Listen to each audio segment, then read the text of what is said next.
your faith plays a big part in your success. It plays a big part in just your day to day. Is that something that you were introduced to as a kid, or is that something that you've come more familiar with as you've gotten older?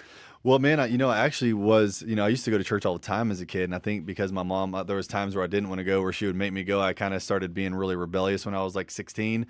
And, I went to the military, I go to Iraq, and I'm like, I have no faith at this point, because I'm seeing horrible, horrible things. And I really have no faith at this point. And, I got married, back in 2012. And got divorced a few years after that. They were extremely religious, and I really fought it hard. Me and her family, they're great people. I look back and it was all me, of course, but they were so religious that I was just like, I got to get out of here. This is just way too much. They were going to church 3 times a week and all this other stuff. And so I got out of that. And the one thing that really changed my life big time is I actually had a shaman come down. I did it with 2 other people, and it was have you ever heard of DMT? Oh yeah. So I did 5-MeO DMT, and like, long story short, it was the craziest experience I'd ever been in my life. What about a 10-minute journey, 15-minute journey, Yep. somewhere in there? It was the first time I did it. So it's crazy. My favorite number is 66 because Mario Lemieux is my favorite hockey player of all time.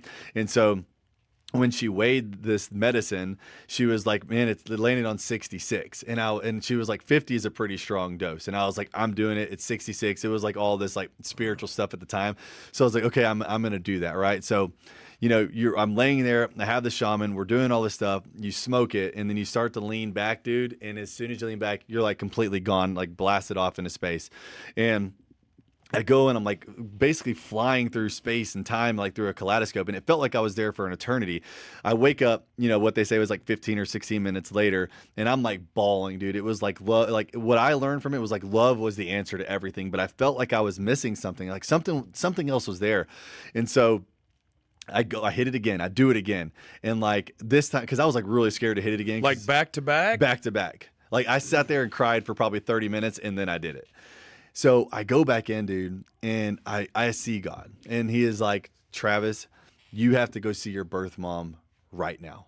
So my mom, who I was raised, she's always known who my birth mom was and always knew where she was. And I knew that. I've always known that I could easily reach out to my birth mom if I wanted to. So I go and I do this, man. And so 2 weeks later, I take me and Sam and Lila. Scarlett wasn't here yet, to go meet my birth mom. And it was crazy cool, man. She had like big ears like me. She had like lighter color brown eyes. And I was like, whoa, like that's crazy.